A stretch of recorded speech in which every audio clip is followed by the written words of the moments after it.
Buenas tardes a todos aquellos que nos estáis siguiendo en el canal de la Pucat del Diabla.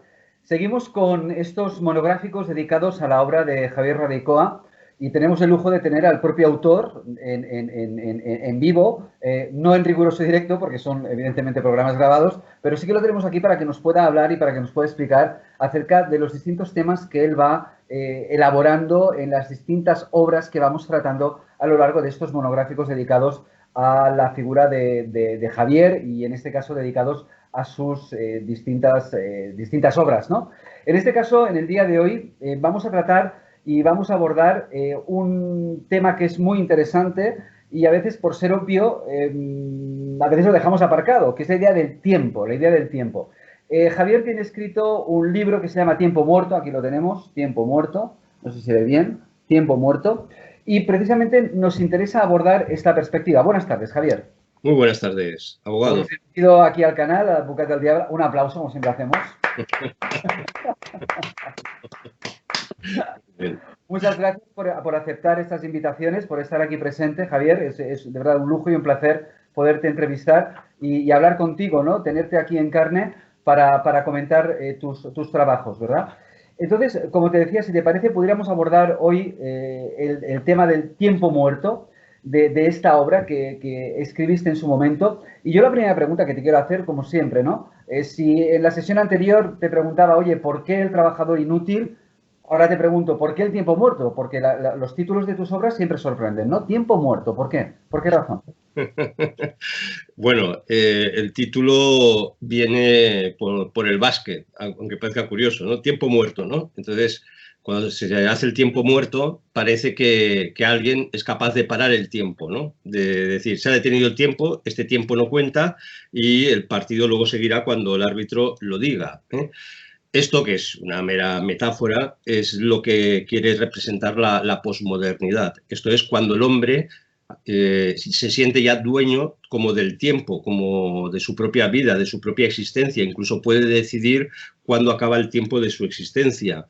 Esto es una psicología muy propia del hombre posmoderno, arranca ya en la modernidad misma, pero a mí me fascinaba ver que todo lo que es la antropología se mueve en dos parámetros que prácticamente nunca somos conscientes de ellos, que son el espacio y el tiempo. El espacio, incluso podríamos hablar, hemos creado un espacio cultural, construyendo espacios sagrados, espacios profanos.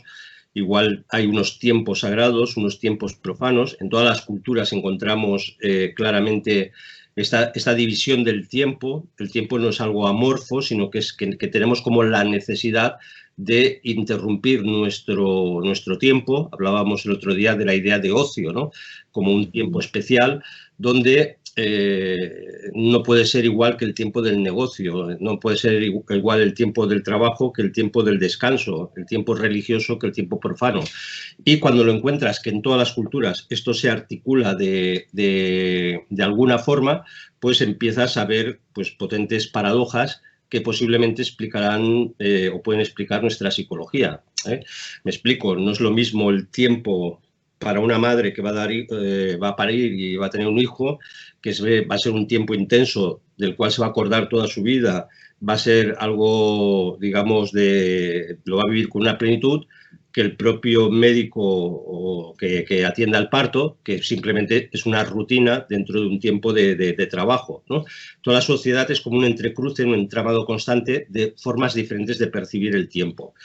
Y entonces imagínate, vivimos en una sociedad moderna donde se habla de progreso, se habla de que el tiempo progresa, pero bueno, se nos ha creado una categoría en la cultura occidental de que el tiempo progresa, que estamos progresando, que el tiempo ha de progresar necesariamente. Pero también en nosotros hay una categoría que es posmoderna, que es no querer envejecer, ¿eh? No queremos envejecer, luchamos contra el envejecimiento, esperamos no envejecer. Pero cuando cruzamos lo que es el tiempo colectivo con el tiempo individual, la idea de que la sociedad progrese solo puede progresar al mismo ritmo que yo voy envejeciendo y voy muriendo, ¿eh? La plenitud de la sociedad parece que exige mi propia aniquilación, mi propia muerte, mi propio envejecimiento. Y a partir de todas esas paradojas, esas reflexiones, estudios antropológicos, ver cómo las culturas se dedican a articular su existencia en torno al tiempo, la eternidad, esto es el tiempo pleno fuera del tiempo real que están viviendo, pues todo eso me llevó a escribir Tiempo Muerto. En el índice del libro observamos una introducción y después tenemos 3 partes. La primera parte dedicada al tribalismo o el indígena tardón, segunda parte la civilización o el parto de la historia, la tercera parte neotribalismo o los escapistas de la modernidad. Si te parece bien, podemos dedicarnos a hablar de la primera y de la segunda parte. Perfecto. ¿Vale? Al hilo de todo lo que has comentado, por eso me viene a la cabeza una pregunta, y es que ¿cabe un análisis filosófico del tiempo? Bueno, hay evidentemente que sí.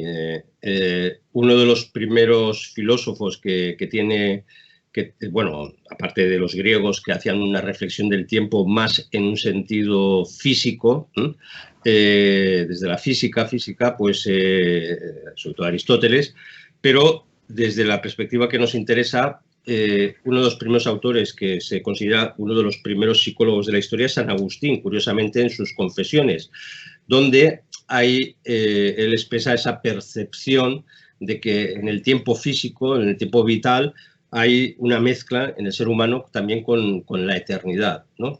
Y entonces llega a definir el tiempo como una distensión, como una extensión del alma, ¿eh?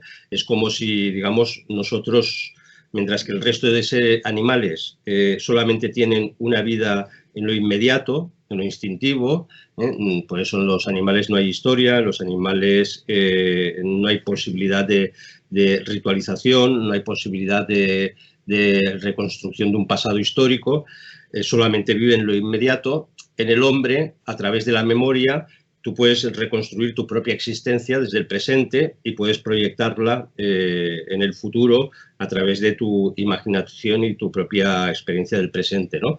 Entonces, esta especie de distensión de no ser un ser que tiene que vivir lo inmediato solamente en cuanto que inmediato, sino relacionado con el propio tiempo, pues hace crea al hombre como un ser absolutamente especial dentro de la creación.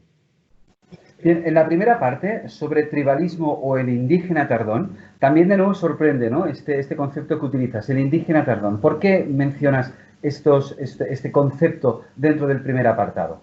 Sí, porque, bueno, esto es muy... Los primeros antropólogos e incluso misioneros, administradores coloniales que se encontraban con culturas más allá de Occidente, pues, sobre todo culturas tribales, se encontraban que parecía que el hombre tribal no tenía un sentido del tiempo.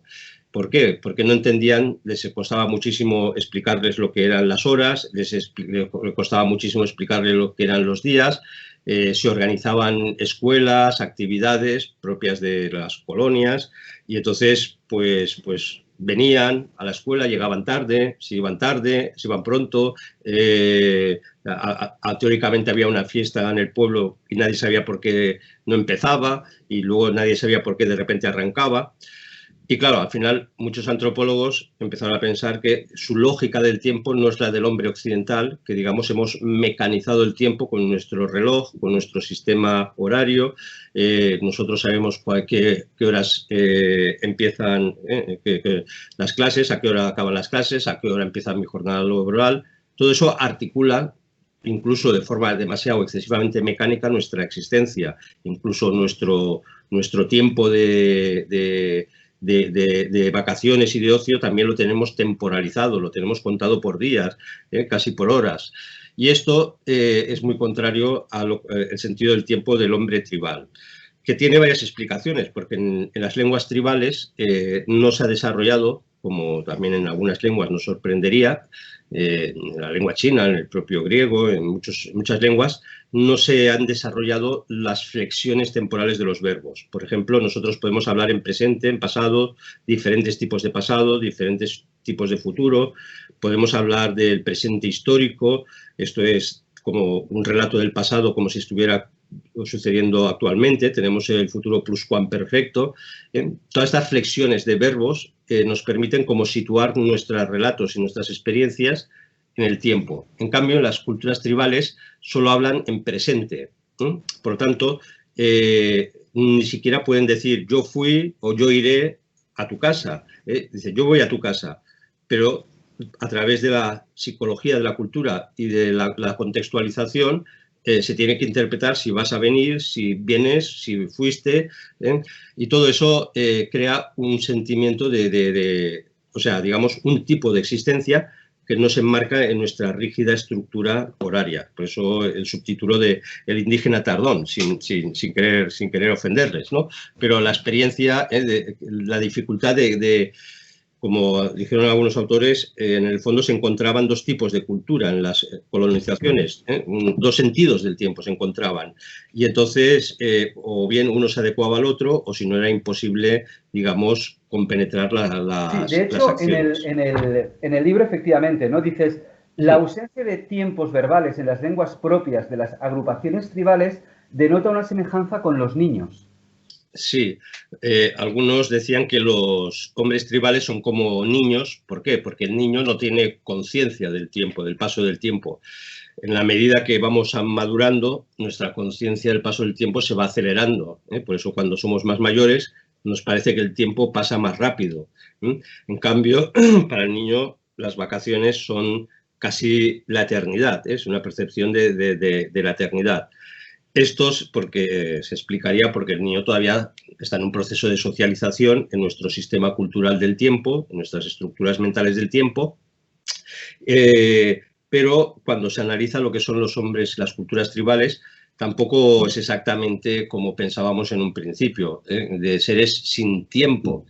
Es verdad que en su lenguaje no pueden arbitrar un sistema de medición del tiempo como nosotros, porque muchas veces las culturas tribales, la numeración en su propio lenguaje no existe como nosotros. Ellos cuentan a veces de 5 en 5.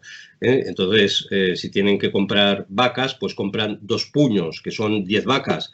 O si no, un puño, son 5 vacas. Pero si a uno le dijera quiero 7 vacas, no lo entendería, porque 7 vacas no entra dentro de la estructura mental de que las cosas se cuentan de 5 en 5, ¿no?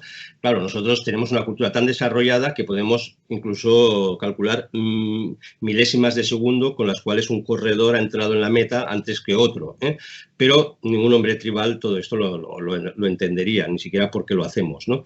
Pero sí que hay un sentido del tiempo, sobre todo relacionado con la eternidad, y esto se ve mucho en las ritualizaciones, por ejemplo, de la muerte, ¿no? Toda cultura tiene unos ritos de enterramiento, tiene unos ritos, una relación con la muerte, y a partir, incluso con el nacimiento, cuando uno nace en una cultura tribal, se le puede dejar morir y no pasa nada. La madre no tiene permitido llorar si un niño se muere, siempre y cuando no haya pasado por el rito del nombre. En cambio, cuando un ser humano ya tiene nombre en una cultura tribal, si muriera se le haría un funeral, se le haría un rito, pero antes no. Es como si la cultura decidiera cuándo eres hombre. Te hace humano, la cultura. No por nacer eres hombre, sino te hace humano dándote un nombre. Y cuando te mueres, aparece lo que llamamos los ritos de doble enterramiento, porque esto es muy universal en muchas culturas. El muerto se llama la fase del muerto viviente. Uno no acaba de morir. Cuando nada más morir una persona, se le tiene miedo. Se tiene miedo de que te arrastre a la muerte, de que te maldiga. Ese muerto sigue teniendo hambre, sigue teniendo sed, aparece por las noches, habla a los familiares, se tiene una presencia de él constante. Por lo tanto, muchas veces se le deja de comer para que pueda comer, se le deja para que pueda beber, para que no se enfade. Y esto, al cabo de un tiempo, este hombre que ha fallecido, que ha sido enterrado, al cabo de, según las culturas, 1 año, 2 años, incluso 2 generaciones, esto en las zonas andinas ocurre mucho, se desentierran los restos y se vuelven a enterrar en otro sitio. Y este es el segundo enterramiento, a partir del cual ese antepasado deja de comunicarse porque se ha ido al mundo de los antepasados, se ha ido a la plenitud, se ha ido a la auténtica realidad. ¿Y esto cómo se explica psicológicamente? Pues se explica porque el paso de ser a no ser, o sea, de morirse, es algo tan potente, tan, digamos, es una posibilidad de experiencia tan potente, la muerte es la experiencia última, ¿no? Y entonces es como si costara asimilar que si hoy estás vivo, mañana ya no estés vivo y hayas muerto. Y entonces es como una especie de estos ritos y estas experiencias colectivas, que muchas veces son sugestiones colectivas, evidentemente, es denotan que el hombre necesita asimilar la muerte, necesitamos el luto, cosa que hoy en las culturas actuales nuestras, modernas o posmodernas, hemos liquidado el luto. La gente, el luto, muere alguien y no es como hace 20, 30 o 40 años, que la gente pasaba un luto, o hace 100 años, iba con una corbata negra, digamos, la muerte estaba presente porque el luto, los ritos de luto, permitían que hubiera una presencia de la muerte en la sociedad, con lo cual el recuerdo de que te vas a morir, con lo cual el recuerdo de tu destino, el pensamiento de que habrá más allá, cómo te tienes que comportar en la vida. Por eso en el libro se relaciona lo que hay aquí, la vida aquí, como con la idea de la vida en el más allá, ¿no? Porque todo está comunicado en el fondo, ¿no? Si no hay vida más allá, tu vida aquí será de una forma. Si hay algo más allá, tu vida aquí tendrá que ser otra, de otra forma, ¿no? Y entonces las culturas tribales, decíamos, pues este doble enterramiento es como esa especie de traspaso psicológico que necesitamos, ese duelo para aceptar que alguien que era como yo ya no está con nosotros.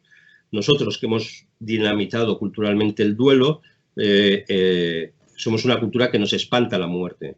Y no solo nos espanta, sino que la hemos ocultado. La ausencia de ritos de duelo y de simbologías de duelo es porque en el fondo tenemos pánico a la muerte. Algún autor también lo ha definido, Philippe Ariès, un famoso antropólogo y sociólogo francés, dice, la cultura occidental es la única que ha escondido la muerte, porque no la podemos digerir. Entonces, en el discurso que estabas efectuando, Javier, hablabas sobre los nombres, ¿no? Y de hecho aquí también apuntas, si me permites voy haciendo alguna pequeña lectura de lo que hay en el libro, ¿no? Nos dices, en el Génesis, cuando Dios otorga a Adán la capacidad de dar nombre a los animales, en el fondo está la consideración, ¿no?, de que le está confiriendo potestad sobre la existencia de las cosas. O sea, la importancia de poder otorgar un nombre a las cosas, la importancia de otorgar un nombre a las personas. Sí, sí. Esto es un misterio, cómo los hombres necesitamos poner nombre a las cosas porque es una forma de poseerlas conceptualmente y aplicado a los hijos, claro, qué lógica nos dice que por qué tenemos que ponerle el nombre a un hijo. Imagínate un hombre que decidiera no ponerle un nombre a su hijo y llamarle eso, ven para aquí, ¿no? Eso, ven para allá. O al primer hijo le llamo 1, al segundo 2, al segundo 3, al segundo 4, así vamos más rápidos, ¿no? Los pares para acá y los impares para allá. Sería mucho más práctico, pero el sentido del nombre es precisamente darle consistencia a algo que ya ontológicamente tenemos, que es la personalidad, pero le damos la fuerza cultural de la personalidad. Tú no eres cualquiera, tú tienes un nombre. De hecho, en las culturas tribales, igual que hay un doble enterramiento, hay un doble nombre. Hay un nombre secreto y un nombre público. Esto ha llegado hasta nuestra cultura, que incluso todos nosotros, los que hemos sido bautizados, se nos ha puesto 3 nombres. Se nos ponen varios nombres. Es como si necesitáramos un refuerzo a nuestra existencia con varios santos protectores, de los cuales de uno de ellos tomamos el nombre más común.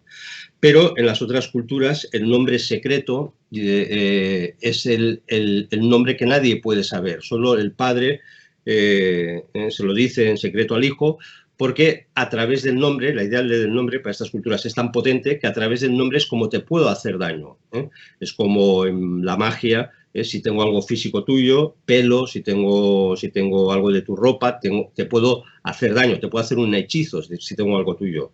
Pues para esas culturas el nombre es tan intrínseco que si alguien conociera tu verdadero nombre te podría lanzar maldiciones, incluso causarte la muerte.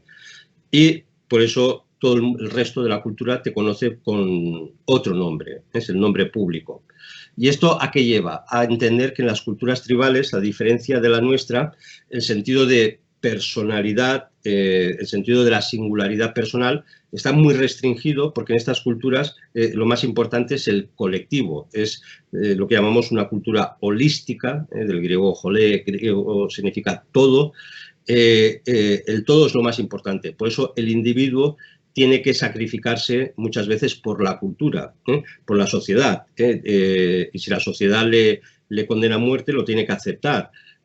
En cambio, nuestras culturas ya modernas y sobre todo posmodernas hemos invertido los parámetros, hemos roto un equilibrio entre el yo personal y el yo colectivo y ahora parece que lo único importante es el yo individual. Incluso me puedo cambiar de nombre, me puedo cambiar de sexo, me puedo cambiar de lo que quiera, porque es la idea de que nada del colectivo me puede determinar, ni me puede oprimir, ni me puede... Pero esto es una inversión. Es muy bonito comparar las culturas tribales con las posmodernas, porque en ciertas cosas se parecen mucho, pero en otras es un modo de existencia totalmente contrario. Ahondando también en el tribalismo, hace referencia a cosas que pueden dar miedo, ¿no? Ya que estábamos metidos ahí en el mundo de los hechizos, ¿no? Hablas de los espectros y hablas también del asesinato ritual de ancianos, geronticidio. Es decir, ¿esto se da en las culturas tribales? Es decir, la existencia de espectros, el matar a los ancianos porque sí, y además ser algo pues presuntamente admitido como una manera normal. ¿Por qué? O sea, ¿de dónde vienen estas dos consideraciones? Sí, esto tiene mucho que ver con lo que hemos contado, el rito de dar nombre, porque si no tienes nombre al principio, nada más nacer, a los niños normalmente se les da el nombre de crisálida, de oruga.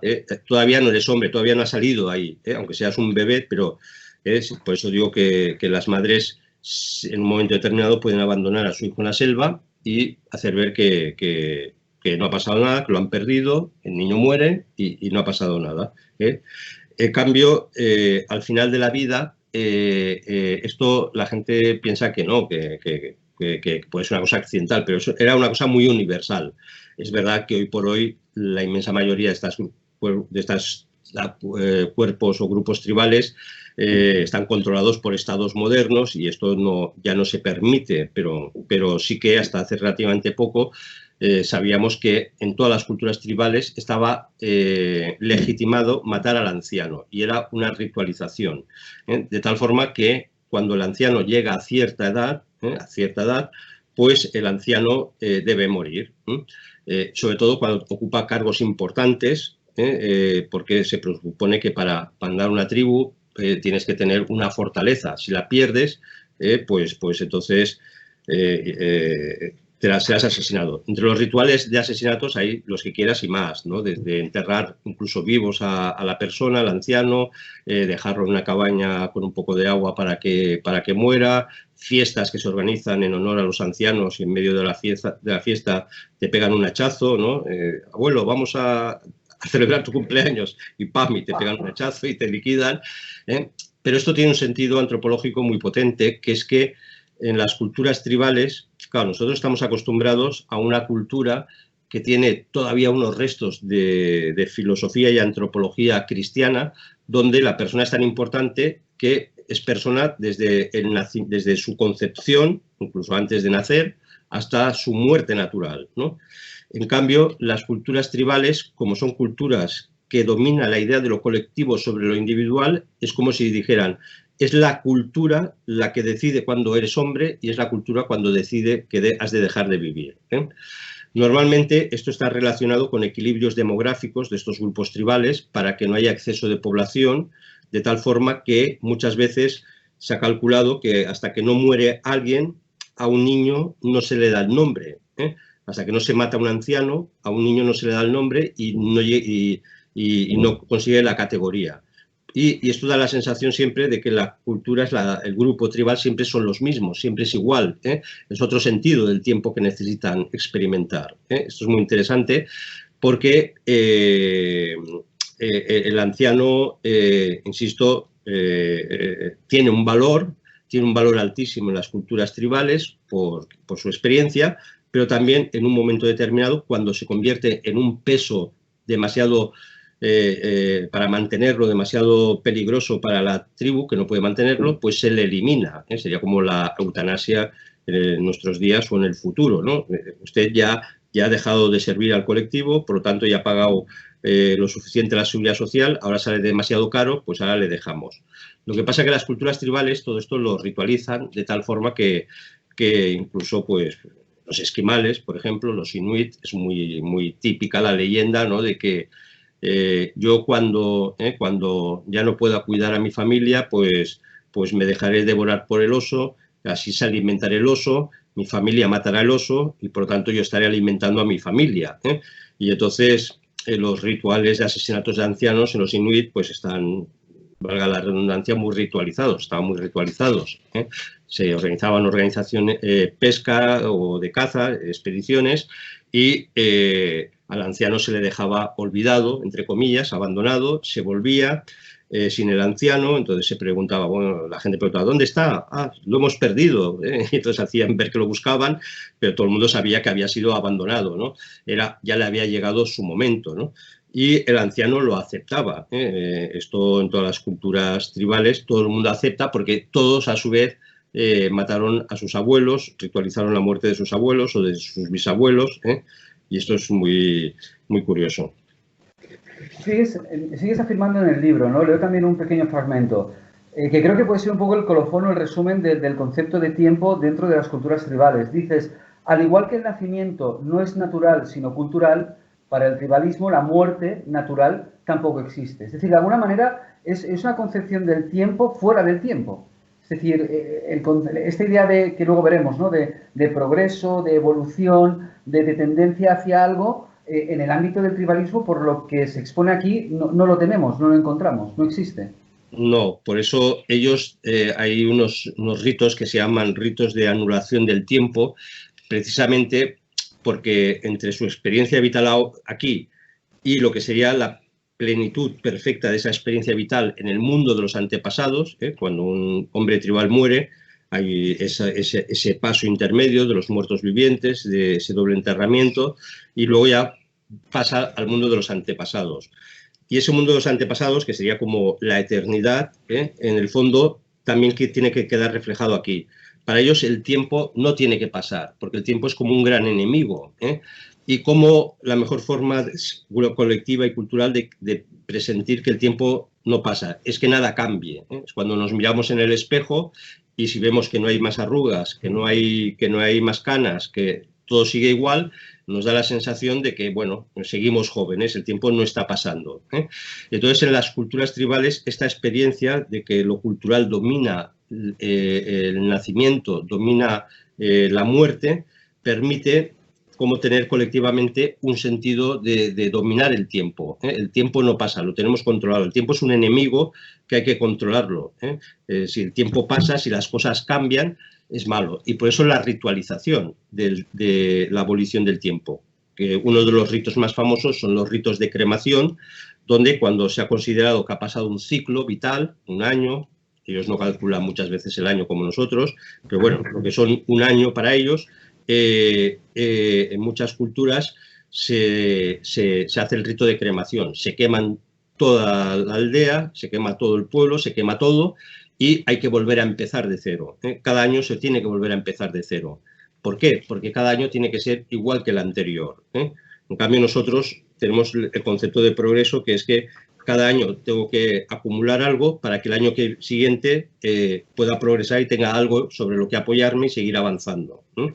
Pero esta mentalidad no existe en el hombre tribal, en absoluto. Por lo tanto, estamos hablando, que también lo aludes en el libro, de sociedades cerradas, ¿verdad? De aquellas que se someten a rigidez de costumbres, de tal manera que está presente, o hay dices aquí, ¿no?, omnipresencia de los tabúes. Por lo tanto, es imposible que este tipo de sociedades tribales puedan avanzar tal y como nosotros, el mundo occidental, entiende lo que es el avance, ¿no?, lo que es el progreso. Sí, bueno, y sobre todo porque hemos de pensar que este tipo de grupos tribales, según qué continentes, según qué zonas, pueden ser de 200 personas, 300, incluso menos, donde tienen que estar en ámbitos como, imagínate, el Amazonas o los desiertos de Australia o en las zonas de África inalcanzables, donde tienen que sobrevivir. La lucha, el sentido de naturaleza que ellos tienen no es el nuestro. Nosotros nos hemos inventado la ecología y nos hemos inventado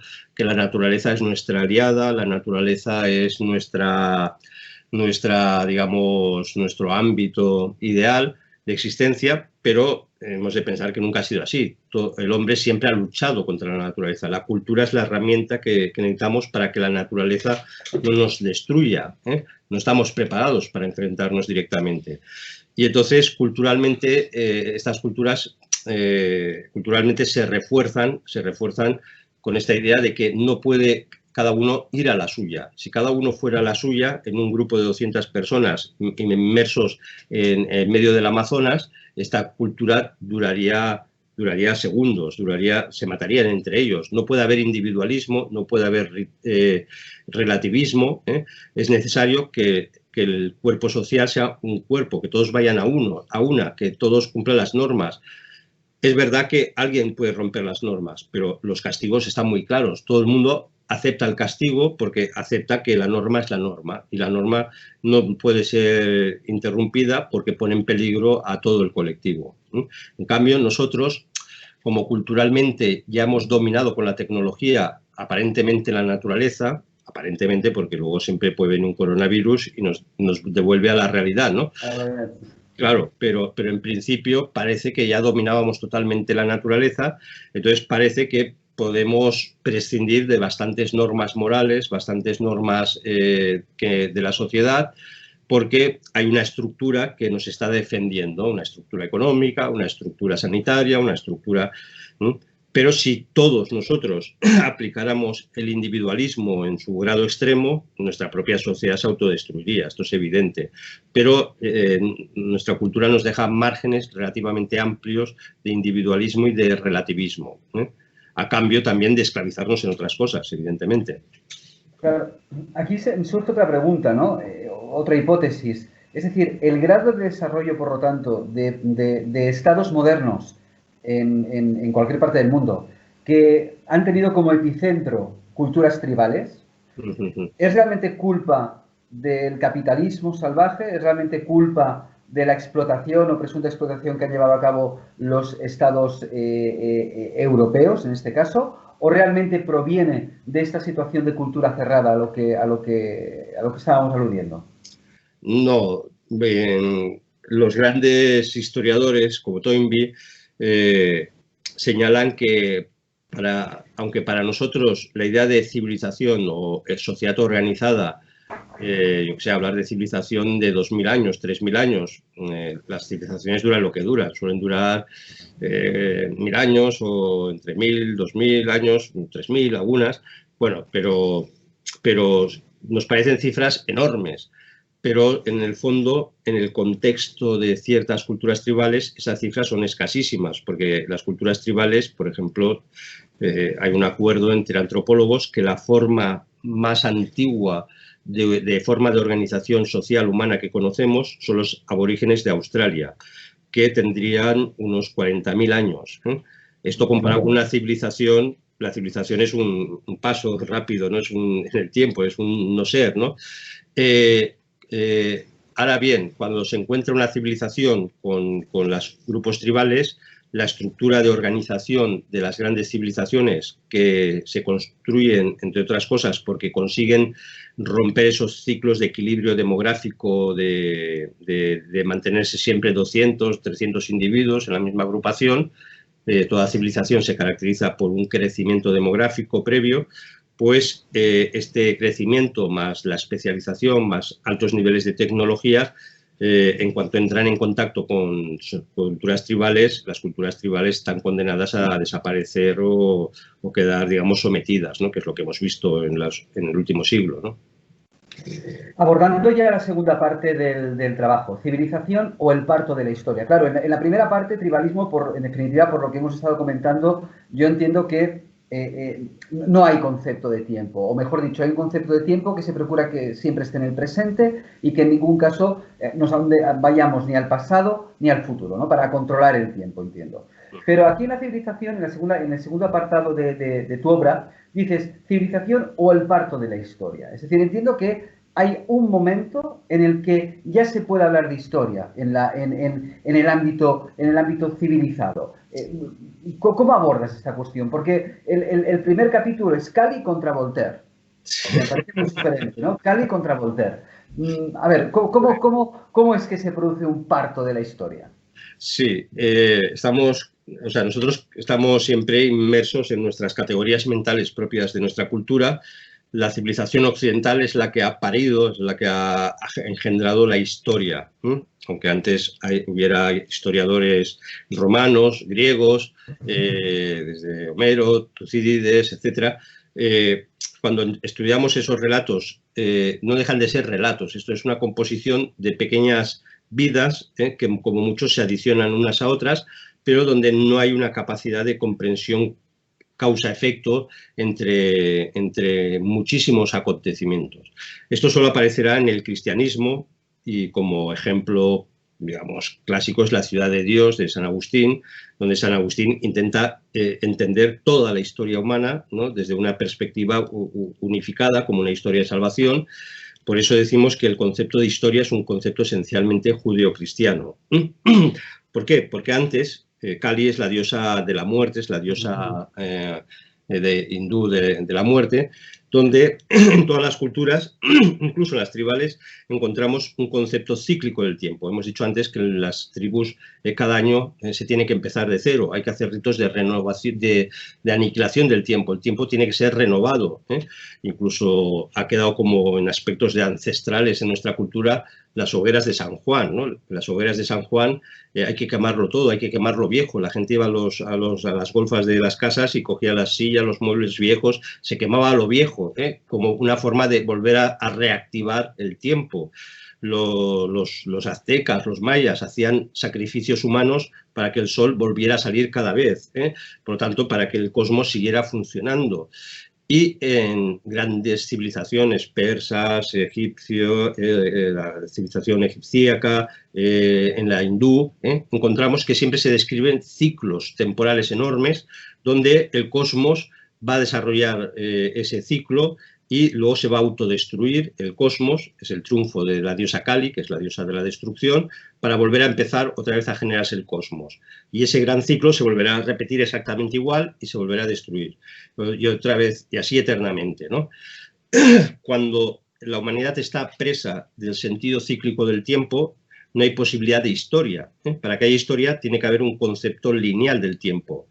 Algo ha sido creado de la nada, no como en las cosmogonías anteriores, donde la materia siempre estaba ahí, el cosmos siempre estaba ahí y ha estado siempre creándose y destruyéndose, sino que en la concepción judio-cristiana el mundo es creado de la nada y el mundo se completará, finalizará al final de los tiempos, nunca mejor dicho, en una plenitud. Y eso es lo que es el despliegue de la circularidad para convertir el tiempo en algo temporal. Pero esto es, digamos, la base antropológica para entender por qué aparece el concepto de historia, que luego tendrá ciertas perversiones en la modernidad, pero que, para que veas cómo nuestra cultura todavía seguía lógicas anteriores. Por ejemplo, en China, cada vez que moría un emperador, estaba ordenado eliminar toda la administración, todo lo que había hecho ese emperador, y se volvía a contar desde cero el tiempo, digamos, y cuando moría el emperador se volvía a contar de cero otra vez. Por tanto, no había ese sentido de historia que ahora tenemos muy claro. Estamos en el 2020 después del nacimiento de Cristo, y ese es el punto de referencia en el cual podemos contar. En cambio, en muchísimas culturas solo se contaba desde el principio de un monarca. En Occidente, después de esto pasaba en Roma, y en Occidente después también todavía quedaba esta costumbre, y entonces se anotaban las genealogías de los reyes, que las hemos tenido que reconstruir todos, para que los periodos históricos iban de rey en rey y el periodo de años que había reinado, hasta que moría. lo que es muy bonito es que la Iglesia, para calcular la Pascua, la resurrección, crea, digamos, una especie de, bueno, de forma de medición del tiempo lunar para saber dentro de 20, 30, 40, 50 años cuándo celebraremos la Pascua.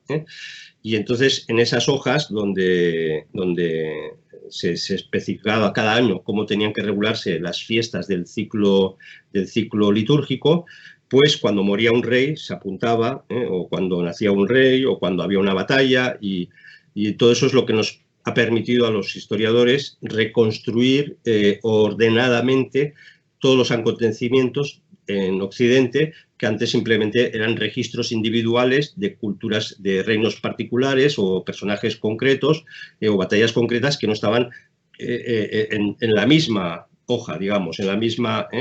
Eso es la base de la historia. La historia es conseguir entender que esas relaciones efecto-causales, desde el principio del universo, el sentido del hombre, ya no como un animal o como un ser racional, sino como un ser colectivo, pero ese colectivo no es no es gregario, es también parte de una historia. Y entonces, ¿hacia dónde va? ¿Qué sentido tiene lo que va a venir? ¿Qué sentido tiene lo que va a ocurrir? ¿No? De todas maneras, esta idea judeocristiana, ¿no? En virtud de la cual entendemos la historia, las ideologías de alguna manera la han pervertido, entre comillas. Sí, la modernidad es una racionalización, ¿no? de muchas cosas que eran propias de la cristiandad, de la experiencia entre la razón y la fe.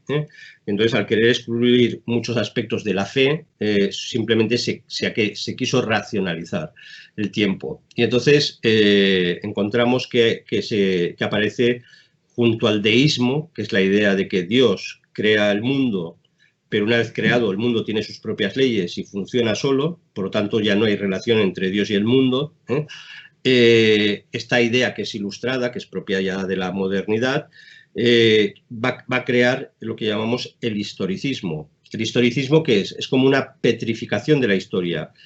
Mientras que el sentido judeocristiano entiende que el hombre es libre en la historia, a pesar de que la historia sabemos que se encamina hacia unos últimos tiempos. Por eso el Apocalipsis, el libro del Apocalipsis, se considera que es uno de los libros más importantes de toda la historia, porque llegó a mover las pasiones, incluso unos niveles de herejías, ¿no? De gente que estaba absolutamente apasionada o angustiada por conocer el futuro, por saber qué pasará cuando llegara al final de los tiempos, si los tiempos que ellos vivían ya era el final de los tiempos. Todo esto es parte de nuestra civilización, pero cuando llega la modernidad, lo que hace es como petrificarlo y decir, el hombre está en la historia. La historia sigue unas leyes, estas leyes son inamovibles y nos van a llevar necesariamente al progreso. Y esto es una paradoja, porque Kant, que se le considera uno de los padres de la democracia moderna, uno de los grandes teóricos de la racionalidad, dice exactamente así. Dice, la historia o la humanidad se encamina a la plenitud, esto es, a una plenitud democrática, una plenitud de igualdad, una plenitud de libertad, igual que los acontecimientos siguen las leyes físicas. Esto es, está equiparando la física con la historia.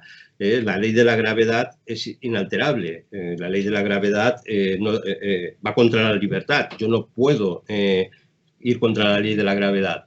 Pues tampoco puedo ir contra las leyes de la historia. Y esto es el historicismo. Sí o sí, la libertad de los pueblos y la democracia llegará contra la libertad individual.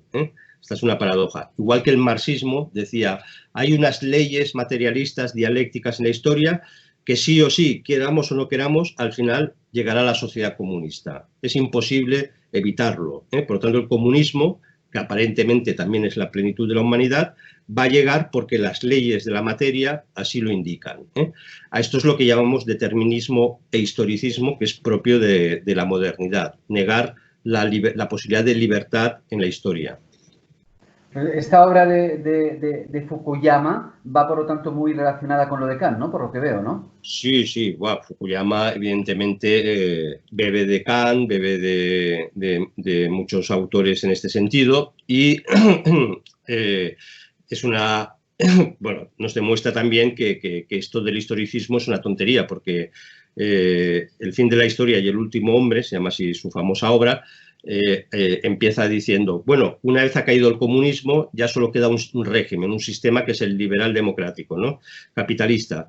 Entonces, por lo tanto, la historia ya ha muerto, ya hemos llegado al final de la historia. Y entonces dice, bueno, excepto en algún país musulmán que todavía no se enteran, pero ya se enterarán, ya entrarán en este final de la historia. Claro, todavía no habían caído las Torres Gemelas, todavía no habíamos visto el despertar del Islam, el yihadismo. Por lo tanto, se cumple más la idea de que hay una libertad en la historia y una providencia en la historia y no podemos ajustarnos a esquemas materialistas deterministas, porque la historia siempre nos sorprende. Claro, también yo vislumbro aquí una paradoja, es cómo es posible que grandes defensores de sistemas democráticos, donde en principio debe predominar precisamente la defensa de las libertades públicas, o grandes defensores de movimientos marxistas, comunistas, donde se habla precisamente de liberar, ¿no?, al oprimido del opresor, me hablen después de determinismo. Es decir, ¿cómo es que por un lado me defiendes esa libertad y por otro lado me la estás negando? Puede parecer una pregunta muy, no sé, muy simple, muy sencilla, pero a priori, no sé, me cuesta mucho, o tal vez no, el concepto de libertad o de libre albedrío, mejor dicho, el que un servidor tiene no coincide con lo que estos teóricos manifiestan, o con el debido respeto y consideración nos están tomando el pelo. No consigo ver el encaje. Sí, el encaje es relativamente sencillo porque todos estos autores son hijos de la Ilustración. Y la Ilustración, en el fondo, ¿qué era? Era la tesis de que unos cuantos iluminados, ilustrados, unos cuantos que habían alcanzado cierto nivel de racionalidad, aquí estamos hablando de un neoplatonismo en el fondo, una élite, los sabios, han conseguido ver la verdad, ¿no? Y cómo organizar los pueblos para que los pueblos sean felices. Porque para ellos los pueblos no quieren ser felices, entonces hay que llevarlos a la felicidad. Por eso Robespierre, que es hijo de la Ilustración, dice, como no queréis ser libres, como todavía queréis estar con vuestro rey en el antiguo régimen y tal, ahora viene el régimen del terror, y lo dice así literalmente, el terror os hará libres. ¿No queréis ser libres? Pues empezaremos a cortar cabezas y cuando ya llevemos X cabezas, entonces querréis la república. Esto no estamos contando historias para niños, esto es real, esto ha pasado en la historia. Este discurso de Robespierre es famosísimo. Igual que San Juan dice la verdad os hará libres, pues él dice el terror os hará libres. Nosotros somos los que hemos entendido, somos una élite y somos los que os vamos a llevar al mundo de la luz. Es como la caverna de Platón, que el que sale de la caverna y ve la luz se alegra, descubre que lo que había en la caverna era todo falso, baja a la caverna para decirles la verdad está fuera y cuenta Platón en el mito de la caverna que los que estaban dentro, aferrados a su fantasía, pues matan al que les quiere liberar, ¿no? Porque dice que va a haber fuera algo, ¿no? Y se lo cargan, ¿no? Esto lo encontramos, esta doble psicología la encontramos muchísimas veces en las élites. Por ejemplo, Jefferson, uno de los firmantes de la Declaración de la Independencia de Estados Unidos, que empieza con la famosa frase, copiando la Declaración de los Derechos Humanos, la Declaración de los Derechos Humanos de la Revolución Francesa copia la Declaración de Independencia, donde dice todos los hombres son libres iguales.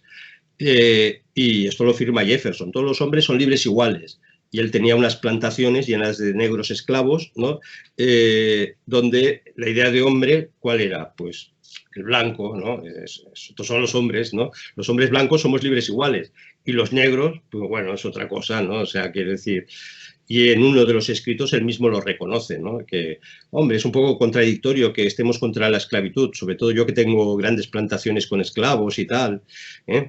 Por eso que cuando las élites... es como diría, lo que está pasando ahora, la globalización.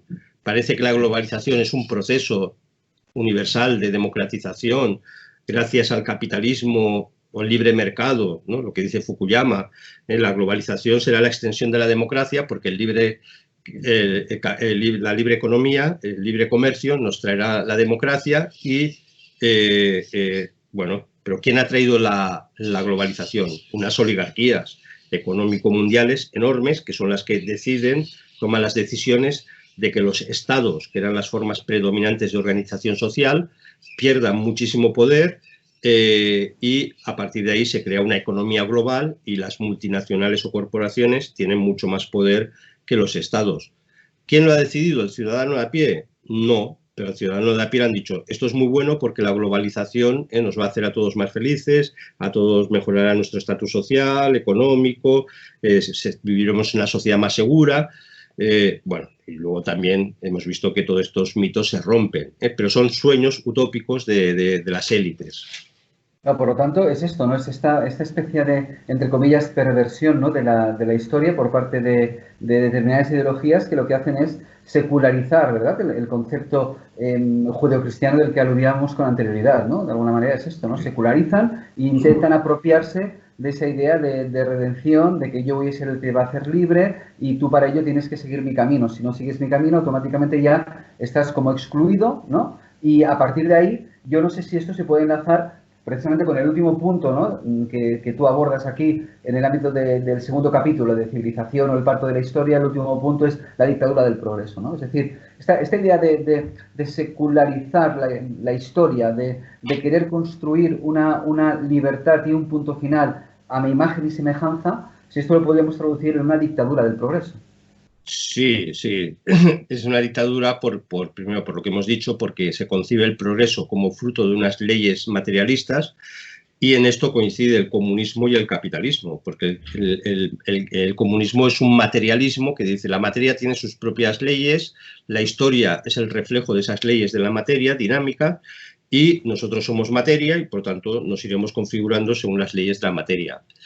El capitalismo es exactamente lo mismo, porque te dice cómo llegará el bienestar moral, social, cuándo acabaremos con la pobreza, con los robos, con la delincuencia, pues cuando la sociedad progrese económicamente. Es como si el progreso económico material, nos llevara al progreso moral.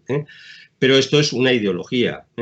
Entonces, cuando vemos, has comentado muy bien que esto es una secularización del concepto judio-cristiano del tiempo, porque la idea de progreso y de revolución nos puede sorprender.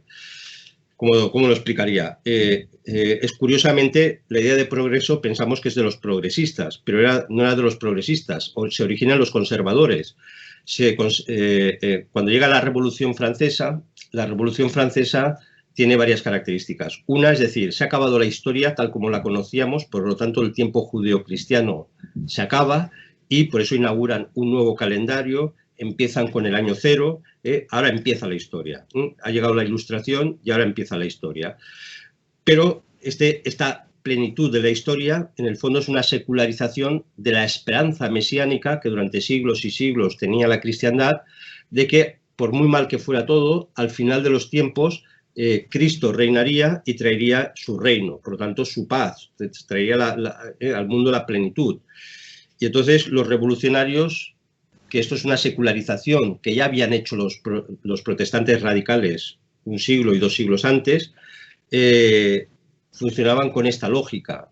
Los protestantes radicales decían, la historia ¿cuándo acabará? Cuando venga nuestro Señor Jesucristo, la segunda venida. ¿Y qué traerá? El reino. Y el reino de nuestro Señor, ¿qué será? Será una sociedad de iguales, justos, y donde nadie ya dominará sobre nadie. No habrá nadie que gobierne sobre nadie, todos seremos iguales, todos seremos felices. Y entonces, de repente, se les giró la cabeza y empezaron a decir, bueno, nuestro Señor tarda mucho en llegar. ¿Qué hay que hacer? Primero, crear el reino, una sociedad de iguales, hay que cargarse a los nobles, hay que cargarse a los obispos, hay que quitar la propiedad privada. Se empiezan las primeras grandes revoluciones comunistas, mucho antes de que aparezca el marxismo, 4 o 5 siglos antes, y diciendo, cuando ya tengamos este reino, entonces es cuando vendrá nuestro Señor Jesucristo. Y esto es lo que quiere hacer la Revolución Francesa. Es decir, la historia no podemos permitir que dure tantas injusticias. Una revolución significa aplicar radicalmente unos mecanismos para que la sociedad que soñamos ya, se venga ya, llegue ahora, ¿vale? O la revolución comunista es lo mismo. No podemos esperar que se alargue tanto en la historia la llegada del comunismo. Hagamos una revolución y tendremos la sociedad justa. Y ante esto, que es como intentar dominar el tiempo, es decir, el futuro lo vamos a hacer ahora en el presente por nuestra voluntad, por nuestro voluntarismo, pues es ante esto, sobre todo en la Revolución Francesa, los grandes teóricos, en el fondo eran pequeños tratados que escribían sobre el progreso, eran los girondinos. Los girondinos eran los revolucionarios conservadores.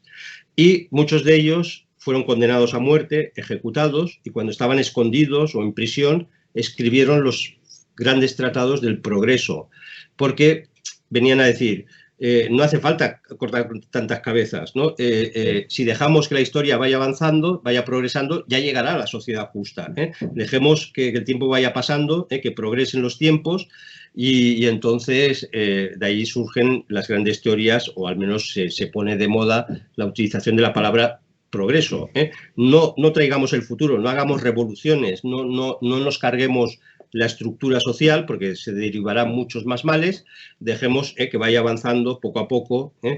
Y entonces esto es lo que lleva al juego siempre, ya que hemos heredado, de derechas e izquierdas. Las izquierdas quieren hacer cosas muy rápidas, cambiar muy rápido la sociedad, y la derecha, cuando gobierna, bueno, acaba aceptando muchas cosas que ya ha tomado como decisión la izquierda, pero dice, no avancemos tan rápido, vamos más poco a poco. Ha aparecido esta ley, pues bueno, la vamos a dejar, ¿no? Pero no queremos avanzar tan rápido, no sea que nos estrellemos. Entonces, en el trasfondo es la idea de progreso propia de los girondinos de la Revolución Francesa. Pues, don Javier, llevamos ya prácticamente una hora charlando. Yo te agradezco muchísimo de nuevo pues, tu presencia aquí en el canal, y si te parece bien, para una siguiente sesión podríamos abordar ya la última parte del trabajo, el capítulo 3, ya centrado en neotribalismo o los escapistas de la modernidad. Sí. ¿Vale? Sin perjuicio de que podamos retomar alguna idea que hayamos tratado en esta primera sesión. Perfectísimo. Pues todo el tiempo para hablar del tiempo tendremos. Pues muchísimas gracias, Javier. Muy amable.